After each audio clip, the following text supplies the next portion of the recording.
आप सभी का स्वागत है आपके अपने YouTube चैनल जिम स्टडी में। आज की वीडियो में हम लोग CUT एग्ज़ाम 2023 का फर्स्ट शिफ्ट में जो एग्ज़ाम हुआ उसका एनालिसिस करने वाले हैं। सबसे पहले जो भी स्टूडेंट का अगर एग्ज़ाम होता है, जो भी शिफ्ट में आपका एग्ज़ाम खत्म हो जाता है, आप इस व्हाट्सअप नंबर को सेव कर लीजिए। इसमें आपको क्या करना है, मैसेज करना है। ठीक है, क्या मैसेज करना है कि आपके शिफ्ट में जिस टॉपिक से क्वेश्चन पूछे जा रहे हैं और जिस टाइप से भी क्वेश्चन पूछे जा रहे हैं, चाहे आप कॉल रिव्यू देकर आप हमें बता सकते हो या फिर आप मैसेज करके भी, टाइप करके भी उस टॉपिक से रिलेटेड जो भी क्वेश्चन आपके माइंड में है वो सारा आप रिव्यू दे सकते हो। इससे क्या फायदा होगा, देखिए अगर आप किसी दूसरे का भला करोगे तो आपका भी भला होगा, ये याद रखिएगा बात हमेशा। ठीक है, तो आप मैसेज करके बताइए कि आपके शिफ्ट में कौन कौन से टाइप से क्वेश्चन पूछे गए। उसी प्रकार से मैं स्टूडेंट को रिव्यू दूंगा। आने वाले भविष्य में जो भी स्टूडेंट का एग्जाम होने वाला है उसको इससे बहुत ज़्यादा फायदा मिलेगा। ठीक है, और आपको भी फायदा मिलेगा। तो यहाँ पर हम लोग क्या देखेंगे, CUT एग्जाम जो फर्स्ट शिफ्ट का जो यहाँ पर एनालिसिस किया गया था स्टूडेंट के द्वारा, ये सारा एनालिसिस रिव्यू है। मैं अपने द्वारा एनालिसिस नहीं किया हूँ, ये मत समझना कि मैं यहाँ पर ये वीडियो टाइप करके आपको बता रहा हूँ। ये सारा कुछ स्टूडेंट के द्वारा बताया गया है। तो यहाँ पर जो फर्स्ट शिफ्ट का जो एग्जाम हुआ जनरल टेस्ट का, उसमें से जो क्वांट एप्टीट्यूड यानी मैथ, ठीक है, जो बेसिक मैथ है उसका 25 मैक्सिमम 25 क्वेश्चन पूछे गए और रीजनिंग का 20 क्वेश्चन पूछा गया और जीके का 15 क्वेश्चन पूछा गया था। टोटल 60 क्वेश्चन होते हैं। ठीक है, तो इस तरीके से यहाँ पर ये नंबरिंग का क्वेश्चन था। अब हम लोग देखेंगे कि मैथ में कौन कौन से टॉपिक से क्वेश्चन पूछे गए, रीजनिंग में कौन कौन से टॉपिक क्वेश्चन पूछे गए और जीके से। ठीक है, तो यहाँ पर आगे बढ़ते हैं। और मैंने आपको वीडियो के माध्यम से पहले ही बताया था, मैथ का जो वेटेज रहेगा वो ज़्यादा रहेगा और रीजनिंग का भी ज़्यादा रहेगा। जीके उतना इंपॉर्टेंस नहीं है, लेकिन फिर भी आपको पढ़ना है, क्योंकि अगर जो क्वेश्चन आप पढ़ के जाओगे, अगर वो क्वेश्चन आ जाता है तो डायरेक्ट आप आंसर मार सकते हो। तो यहाँ पर जो चीज़ मैंने बताया वही चीज़ यहाँ पर हुआ है। अब यहाँ पर देख लेते हैं जो मैथ है यानी क्वांट एप्टीट्यूड, इसमें कौन कौन से टॉपिक पूछे गए फर्स्ट शिफ्ट में। यहाँ पर ध्यान से देखिए, वो सारे टॉपिक यहाँ पर है। पहला जो टॉपिक था वो था आपका रूट वाला। ठीक है, स्क्वायर रूट वाला क्वेश्चन पूछा गया था एक। उसके बाद देखिए दूसरा जो टॉपिक है प्रतिशत, ये प्रतिशत से जो क्वेश्चन पूछा गया वो टोटल 4 क्वेश्चन पूछे गए थे। और अगला जो टॉपिक है वो आपका लाभ और हानि से एक क्वेश्चन पूछा गया। और आगे टॉपिक है आपका त्रिभुज से। ठीक है, त्रिभुज से क्वेश्चन बहुत ही सिंपल पूछा गया। मैथ का जो क्वेश्चन है ना, बहुत सिंपल क्वेश्चन पूछा जा रहा है। बहुत सारे स्टूडेंट अगर कॉम्पिटिटिव एग्जाम दिए होंगे जैसे रेलवे वगैरह या SSC वगैरह, उससे बहुत ही लो लेवल का यहाँ पर मैथ का क्वेश्चन या फिर रीजनिंग का क्वेश्चन पूछा जा रहा है। एक जरा सा डरने की बात नहीं है कि कैसे हम लोग क्वेश्चन को अटेम्प्ट करेंगे। यहाँ पर अगर त्रिभुज की बात की जाए, त्रिभुज में जो ज्यामिति वाला टॉपिक से क्वेश्चन पूछा गया वो टॉपिक था कि एक त्रिभुज था और इस प्रकार से फिगर था। यहाँ पर पूछा गया कि दो एंगल है, जैसे ये वाला एंगल और ये वाला एंगल, तो यहाँ पर ये जो एंगल है इसको फाइंड करना है। हम लोग अच्छी तरीके से जानते हैं ये क्लास 9th का क्वेश्चन है। अब सोच लीजिए क्लास 9th आप लोग पढ़े हो कि नहीं पढ़े हो। यहाँ पर इस क्वेश्चन को अगर फाइंड करना होगा तो इन दोनों को ऐड कर दीजिए एंगल को, यही दोनों के योग के बराबर होता है ये वाला एंगल। इतना सिंपल क्वेश्चन पूछा गया था। आगे देखते हैं अगला टॉपिक कौन सा था, तो त्रिभुज के बाद आपका औसत से 6 क्वेश्चन पूछे गए।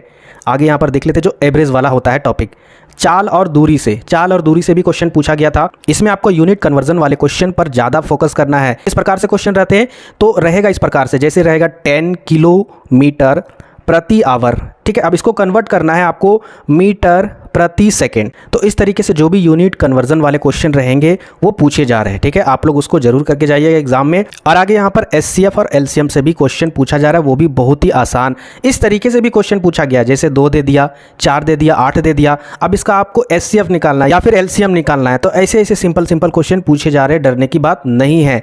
आगे अब हम लोग बढ़ेंगे सीधा रीजनिंग में। रीजनिंग में किस प्रकार से क्वेश्चन पूछे जा रहे हैं वो ध्यान से देखिएगा। किस टॉपिक से क्वेश्चन पूछे जा रहे हैं, मैक्सिमम जो टॉपिक है वो आपका नॉन वर्बल रीजनिंग से पूछा जा रहा है। रीजनिंग का जो टॉपिक है वो 2 टॉपिक में डिवाइड है, पहला वर्बल रीजनिंग, दूसरा नॉन वर्बल रीजनिंग। दोनों टॉपिक में सबसे ज़्यादा देखा गया है, सबसे ज़्यादा क्वेश्चन पूछा गया है नॉन वर्बल रीजनिंग वाले क्वेश्चन। इसमें कौन कौन से क्वेश्चन होते हैं, वो फिगर वाले क्वेश्चन होते हैं। फिगर वाले क्वेश्चन आप देखिएगा, आप बुक्स निकालिएगा, वहाँ पर देखिएगा नॉन वर्बल टॉपिक, वहाँ पर बहुत सारे आपको क्वेश्चन मिलेंगे। जैसे पहला टॉपिक था पेपर फोल्डिंग वाला क्वेश्चन, है ना, जैसे कि अगर आप एक पेपर ले लेते हो, इस पेपर को यहाँ से अगर मोड़ देते हो, फिर इसके बाद फिर यहाँ से मोड़ देते हो, तो इस तरीके से खोलने के बाद किस प्रकार से चित्र बनेगा वैसे वैसे क्वेश्चन पूछे जा रहे हैं। ज़्यादातर फिगर सीरीज वाले क्वेश्चन पूछा जा रहा है ना। उसके बाद देखिए ब्लड एंड रिलेशन, जो रिश्तेदार वाले क्वेश्चन होते हैं, जैसे कि उस चित्र को देखकर राजू बोलता है कि वह उसके मामा का फूफा का, इस तरीके से जो क्वेश्चन होते हैं वो भी पूछे जा रहे हैं। आगे देखिए यहाँ पर कैलेंडर और क्लॉक से क्वेश्चन पूछे जा रहे हैं, वो भी बहुत ही सिंपल क्वेश्चन। अगर आप इस टॉपिक को शुरुआती स्टेज में पढ़ लिए हो, ठीक है, एक छोटा सा वीडियो भी अगर आप यूट्यूब में सर्च करके देख लेते हो कि कैलेंडर और क्लॉक वाले कैसे क्वेश्चन होते हैं, आप एग्जाम में फोड़ कर आओगे, इसकी गारंटी है। तो बहुत ही सिंपल क्वेश्चन पूछे जा रहे हैं। आगे देखिए डायरेक्शन एंड डिस्टेंस, मतलब दिशा और निर्देश से भी क्वेश्चन पूछे जा रहे हैं। जैसे कि मान के चलिए ऐसे लिखा रहेगा कि राजू जो है वो पूरब की ओर 10 किलोमीटर जाता है, उसके बाद वह बाएं मुड़ता है, फिर बाएं के बाद फिर वह सीधा जाता है। इस तरीके तरीके से जो भी क्वेश्चन है वो पूछे जा रहे हैं आपके एग्जाम में। आगे यहाँ पर देखिए छठा जो टॉपिक है वो आपका वेन डायग्राम, ठीक है। वेन डायग्राम से क्वेश्चन पूछे जा रहे हैं। कोडिंग डिकोडिंग सीरीज वाला क्वेश्चन भी पूछा जा रहा है, जिसमें सीरीज वाले क्वेश्चन कैसे होते हैं, अल्फ़ाबेटिकल, जैसे लिखा रहता है A C D, उसके बाद इस तरीके से डॉट डॉट रहता है, उसके बाद फिर यहाँ लिखा रहता है C D F। तो फिर इसी प्रकार से और भी क्वेश्चन रहेंगे, तो ऐसे ऐसे क्वेश्चन भी पूछे जाएंगे, ठीक है। अब यहाँ पर आगे अगर बढ़ते हैं तो यहाँ पर रीजनिंग और मैथ के बाद आगे अगर अगला टॉपिक जो आता है वो आपका करंट अफेयर आता है, उसके बाद स्टैटिक जीके वाला पोर्शन आता है। तो यहाँ पर देखिए करंट अफेयर में ज़्यादा कुछ हमें इन्फॉर्मेशन स्टूडेंट्स नहीं मिला, बस इतना उन्होंने बताया कि 2022 के करंट अफेयर पूछे जा रहे हैं पहले शिफ्ट में।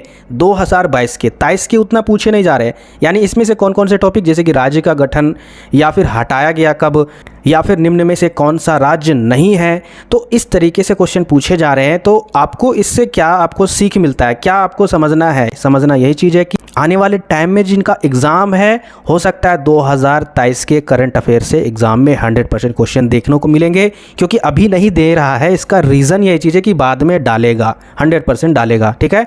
आगे यहाँ पर अगर देख लेते हैं जीके का पोर्शन, जो स्टैटिक जीके होता है, इसमें से ज़्यादा टॉपिक हमें स्टूडेंट से नहीं मिला इन्फॉर्मेशन।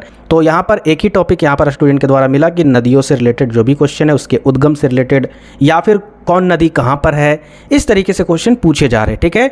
तो और भी जो भी इन्फॉर्मेशन हमें स्टूडेंट के द्वारा मिलता है, और हाँ, इस वीडियो के बाद इंग्लिश वाला, ठीक है, इंग्लिश का भी आपका रिव्यू आएगा। और जो भी स्टूडेंट एग्ज़ाम देकर आते हैं तो प्लीज़ आपको इस व्हाट्सअप नंबर पर मैसेज करना है, अपना रिव्यू देना है। हमें कॉल के द्वारा अगर बताना चाहते हो तो कॉल के द्वारा भी बता सकते हो, जिससे आने वाले स्टूडेंट का भी भला हो सके और आपके साथ भी कुछ अच्छा हो, ठीक है।